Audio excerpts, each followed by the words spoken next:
Si Bossing, OFW natin yan, galing pa from Canada.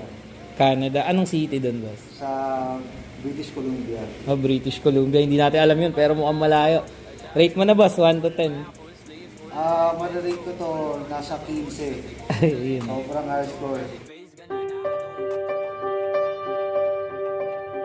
Ngayong araw, isang murang tattoo na naman ang ibibigay natin sa isang tattoo artist din na kagaya ko na galing pa all the way from Canada na isa ring Bureau of Corrections. Sheesh! Halos magkabatch kami nito sa larangan ng pagtatattoo. 3 taon. Sobrang nakakataba ng puso yung mga ganitong klaseng session. Di lang dahil sa galing pa siya sa ibang bansa, kundi dahil din na si boss ay isa ring tattoo artist na masigasig din sa craft niya. Bagaman regular siya sa work at pamilyadong tao, pinagkakasya niya pa rin ang kakaunti niyang mga bakanting oras para makapagtattoo. Ang totoo niyan, pumapasok siya during weekdays bilang empleyado at nagbuborda naman tuwing weekends. Anyway, client requested a Polynesian half-leg wrap around lang naman ang gusto niya ipatrabaho sa atin. Grabe, ang tibay na ito ni boss. Ang sakit kaya dyan sa binte. Partida, nagmamadali pa yan umuwi. Pero dahil sa buo ang desisyon niya makipagsakitan at makipagkwentuhan tungkol sa buhay-buhay, nandito siya ngayon.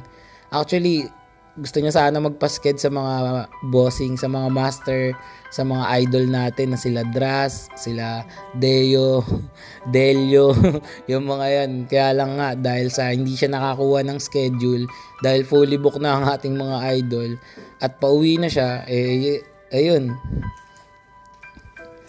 Next time na lang daw. Kayo, ranas nyo rin ba yung tipong may nakausap kang pareho kayo ng trip sa buhay? Kami neto ni boss, sa buong session namin halos nabuod na ata namin lahat ng importanteng highlights ng buhay namin. Mala MMK. Partida, mahihain pa ako niyan ha. Si boss introvert. Para sa akin kasi, ito yung isa sa nagpapatibay sa community. Yung may matatagpuan kang tao na totoo, pareho kayo ng mga pinagdadaanan, mga struggles, challenges and aspirations. Hindi yung mga utak talangka, pati yung mga naninira ng iba. Ito si boss, mabait to, wala akong masabi. Siya kasi, pangarap niya makapag-establish ng pangalan sa ngalan ng tattoo sa ibang bansa. Kahit yung simple lang pero astig na pangalan. Magmay-ari ng sariling shop. Sino ba naman tattoo artist yung hindi pangarap yung ganun, di ba? Yung shop kung saan dadayo ang mga parokyano para magpatusok.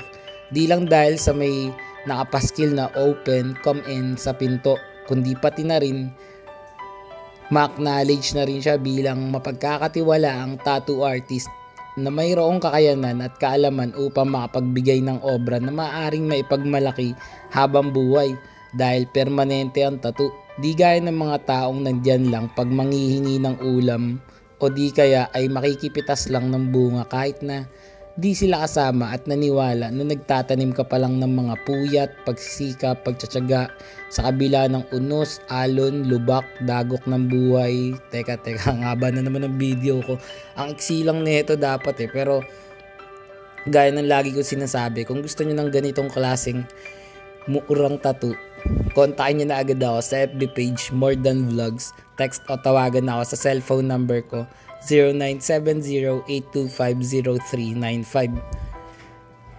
Eto, papaalala ko ulit.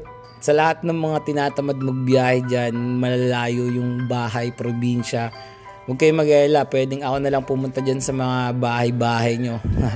Mumotorin ko lang yan. Pag hindi kaya ng motor, lalanguyin, lilipa rin natin para makapunta lang dyan. Para wala kayong dahilan. Okay, sagot ko na kayo. Kontakin nyo lang ako, napakadali ko naman kausap. Medyo mahirap lang ispilingin. Paano? Bago matapos tong video, panoorin at alamin muna natin ang tattoo client review. Let's go. Yeah, gusto mo ba ng tattoo? I got you bro. Full back, full sleeves, full leg, let's go. Full front, sa tuhod, sa siko, sa leeg, ulo, kahit face ganado. Support local, proud Pinoy artist. Murang tattoo pero maangas, legit. Daw ang pinaghirapan, buyat bawat beat. Baguhan pero may diskarte, hindi cheap. Line, shading, harmony, flow, texture, contrast, light and shadow. Design na malupit ako bahala sa'yo. Sa studio man o home service, let's roll. Pwedeng umaray pero bawal gumalaw. Precision sa karayom, di ako atras, bawal sumablay. Gusto mo fine line, so bold na bara.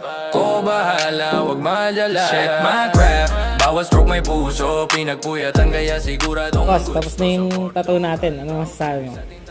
Sobrang solid. Steve Jan, sobrang salamat sa ginawa mong pollination. Actually, tapos na yung session namin, pero hindi pa tapos yung tattoo ni boss. Medyo nabiting kami ng kaunti. Kulang sa oras pero babalikan kita. You know. Si Bossing, OFW natin yan, galing pa from Canada. Anong city doon, boss? Sa British Columbia. British Columbia. Hindi natin alam yun, pero mukhang malayo. Rate mo na, boss, 1 to 10. Malarate ko to nasa 15. Ayun. Sobrang hardcore. Grabe.